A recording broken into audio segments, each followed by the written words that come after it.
अस्सलाम वालेकुम के क्रिएशन पर आज हम रोज़मेरी को उगाते हैं और बहुत आसान है। इसको पॉट में मैंने अच्छी तरह से खाद डाल दी है, पानी भी दे दिया है और ये तो मैंने आपको पहले तरीके बताए कि किस तरह से इस्तेमाल करते हैं।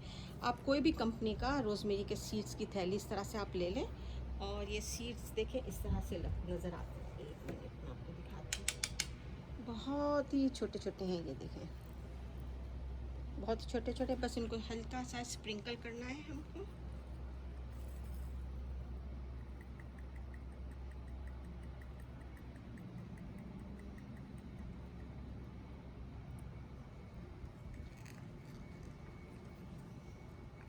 मैंने निकाल के रखा ना तो चिपक गए एक दूसरे से,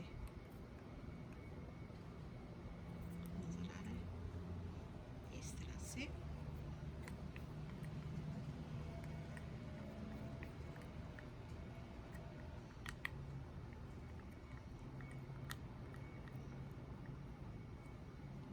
अब इसके ऊपर हम हल्की सी और खाद डालेंगे, बिल्कुल हल्की हल्की, इसलिए कि बहुत नाजुक है ये और इसको ख्याल भी बहुत रखने का है।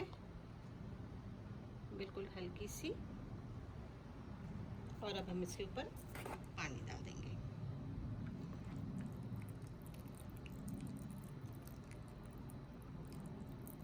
फिर जैसे ही ये कोंपलें फूटती हैं मैं आपको अपडेट करती हूँ।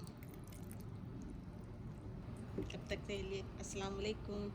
माशाल्लाह से इनको तकरीबन 14 दिन हो गए, इतने नहीं निकले। ये एक की ग्रोथ बहुत स्लो लग रही है और एक ये दो निकले हैं, ये और एक यहाँ पे है ये छोटा सा। चले और कुछ आगे बढ़ते हैं तो मैं आपको बताती हूँ। माशाल्लाह इनको 4 वीक हो गए हैं। इसकी स्पीड बहुत स्लो लगती है, बहुत थोड़े से ही निकले हैं।